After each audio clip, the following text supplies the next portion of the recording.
We are right in the middle of tick season, and those bites can cause serious diseases. Dr. Jean Tsao is an associate professor at Michigan State University. I talked with her earlier today about ways to stay safe and still enjoy being outside.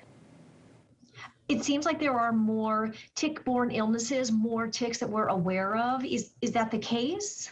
That is the case, especially here in Michigan, because for many years, I think the American dog tick, otherwise known as the wood tick, was the main tick people knew about.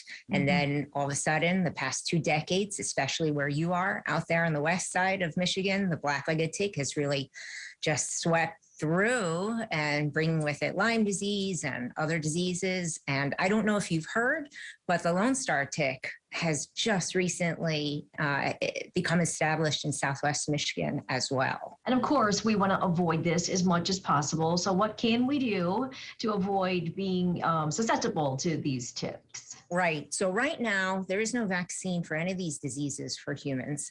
And so prevention is the best approach.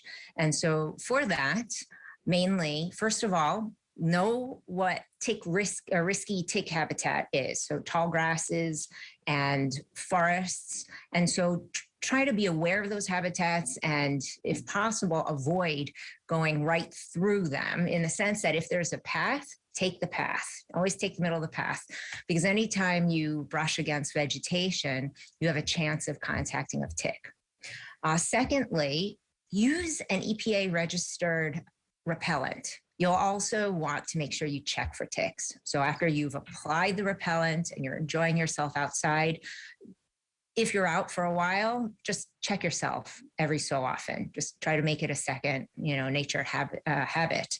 But then certainly when you come home very soon afterwards, what you'll want to do is remove all your clothing and do a thorough tick check. So the CDC recommends that you shower or bathe within 2 hours of being outside, because then you'll have a chance of removing all your clothes and be able to see the ticks on your body more easily. And then finally, what one should do is, especially if you have pets, make sure that your pets are also using some sort of anti-tick preventive, and you can talk to your veterinarian about what might be best for your pets. What if we find a tick? How do we remove it? Right. So the best way, and you have to be prepared, is to have some pointy tweezers, right?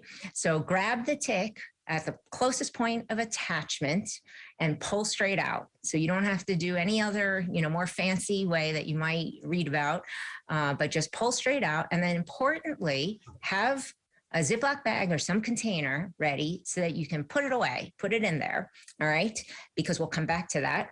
Because then after that, you'll wash the area where the tick bit you so that you don't have any secondary infection, all right? But then what you want to do is label where you found the tick, what habitat, or what location you think you may have contacted it. And then that's important because different ticks transmit different pathogens. And so if you begin to feel sick, you can show that tick to your healthcare provider, and then they can use the information of what kind of tick it is to narrow down potentially what kind of prevention, what kind of diagnostic tests to run, and what kind of treatment to provide. Thank you so much. We really appreciate it. That's great insight. Hopefully keep a lot of people safe this summer. Thank you.